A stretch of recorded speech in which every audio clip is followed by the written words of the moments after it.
Bonjour tout le monde, vendredi 3 avril 2020, on en est au 18e jour de confinement lié à l'épidémie de coronavirus. Il n'y a pas eu de lecture hier, mais ça continue aujourd'hui. Je vous lis Mon ex, la mort et moi.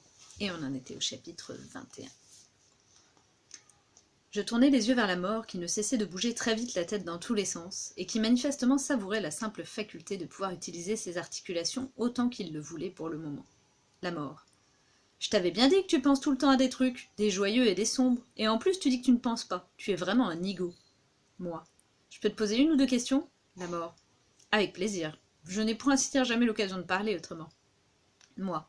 C'est quoi le problème ici en fait? La mort. Il y a un problème? La mort ne faisait pas franchement preuve d'une grande vivacité d'esprit à cet instant. Moi. Pourquoi dis-tu que ce n'est pas prévu tout ce qui se passe ici? Pourquoi je traîne avec la mort? Pourquoi Sophia doit venir avec nous? Qu'est-ce qui va arriver ensuite? Est-ce que je dois toujours mourir? À quoi ça rime tout ce qui se passe ici? La mort.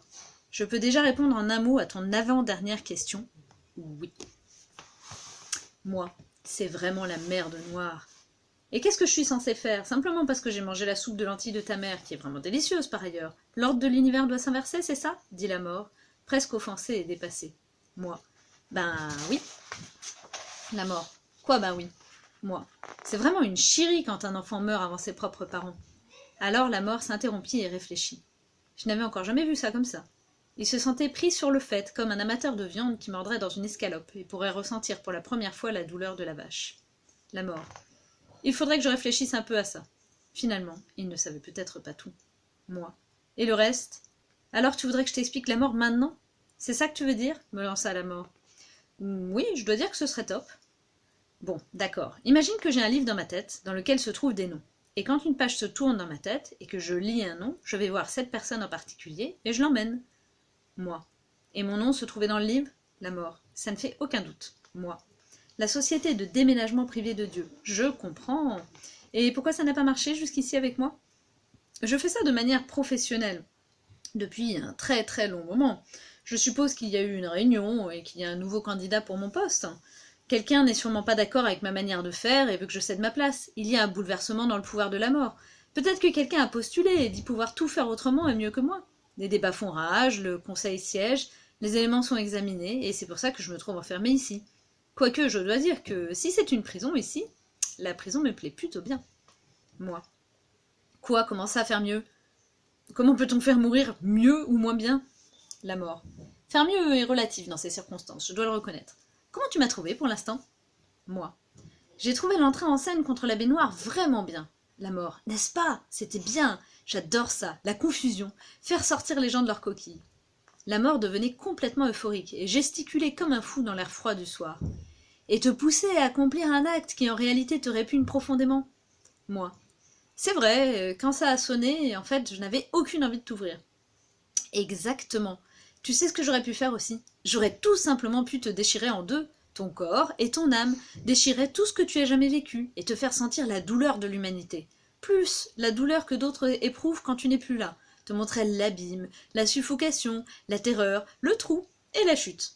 Et de manière que tu aies l'impression à être le premier homme à mourir, dit la mort avant d'ajouter, après une pause théâtrale. Mais ce n'est pas mon style. Ce n'est pas ton style? Dis-je en répétant ces derniers mots, mais une octave au-dessus. J'ai appris que les hommes aiment la vie, même s'ils n'en ont pas conscience en général, et qu'ils le montrent encore plus rarement. Alors ils s'accrochent malgré tout, d'une façon ou d'une autre, à ce qu'ils connaissent et à ce qu'ils ont. Et pour certains, je me demande vraiment pourquoi. Et c'est pour ça que je procède de cette manière. Ce n'est peut-être pas la meilleure des variantes, mais c'est la moins douloureuse en tout cas. Et puis il vous reste encore un vœu pieux, ou moins pieux, à formuler rapidement. Choisissez-vous quelque chose de bien pour finir. C'est déjà assez difficile comme ça de mourir pour vous. Il faut aussi savoir savourer. On peut le dire. L'allitération des deux derniers mots de la mort résonnait dans ma tête, et je frissonnais sur le vieux banc en bois de ma mère. La mort. Et voilà qu'à présent, il semblerait que quelqu'un trouve un intérêt à vous faire mourir dans la terreur et la douleur. C'est le genre de choses qui arrivent, j'en ai entendu parler. Mais que je sois au centre de cette décision m'étonne quand même un petit peu. Moi. Et maintenant? La mort. Maintenant, je suppose qu'il va y avoir une bataille. Il va y avoir une bataille? Ma voix atteignit à nouveau une tessiture peu masculine. Qu'est-ce qu'il peut bien y avoir comme bataille à présent? Ça ne suffit pas que je doive mourir et que je ne le puisse pas, et en plus il faut qu'il y ait une bataille, et qu'on doive y participer. La mort. C'est-à-dire que j'aimerais bien garder mon boulot. Qu'est-ce que je pourrais bien faire pendant tout ce temps sinon? Moi. C'est pas vrai. Et tu peux me dire à quoi ressemblerait cette bataille, s'il te plaît? La mort. Ben, il faut que je le tue. Et comme ça, je garde mon boulot. Moi. Qui est-ce que tu dois tuer? La mort. Je dois tuer une mort. Moi. Tu dois tuer une mort? J'étais étonnée de voir à quel point ma voix pouvait monter haut dans les aigus. Je crois que je devrais ne plus rien te demander. Ça ne sert absolument à rien si après avoir reçu la réponse à une question, on se retrouve avec encore plus de questions en tête. Ça n'a aucun sens. Et je dis que ça n'a aucun sens d'être toujours à la recherche de réponses. Mais je ne suis pas un homme non plus. Comme vous le dites toujours si bien, les dés sont jetés. Là d'où je viens, on s'en préoccupe entre l'ici et l'au-delà, c'est-à-dire là où coule le Styx, à peu de choses près. Moi. Ah, le Styx existe vraiment alors? La mort. Bien sûr, il faut bien passer quelque part. Moi.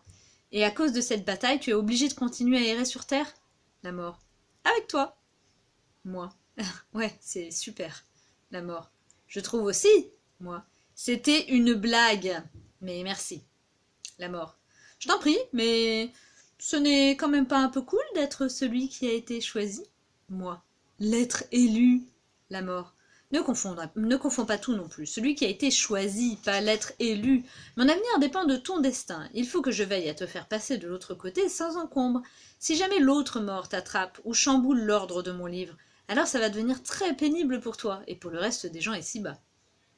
J'étais d'un seul coup terrassée par une énorme fatigue. J'avais clairement vu et entendu trop de choses pour aujourd'hui. À présent, il fallait encore que je digère l'idée que ma mort allait avoir des répercussions sur le reste du monde. J'avais très chaud et froid tout à la fois. Les jambes flageolantes, j'étais assis à côté de la mort, qui bougeait sans arrêt la tête et regardait le jardin, dont on ne pouvait que deviner les contours. Le vieux banc de ma mère claquait à chacun de nos mouvements. On va se pioter, je suis complètement épuisée. Je me sentais comme un mineur qui venait de remonter pour la première fois à la surface de la terre après des jours passés dans la mine. Je n'ai pas besoin de me pioter, tu le sais bien, répondit la mort. Mais je ferai encore une fois semblant de dormir. C'est une des meilleures choses que je connaisse. Je veille sur vous. Dormez en paix. Dormez à point fermé.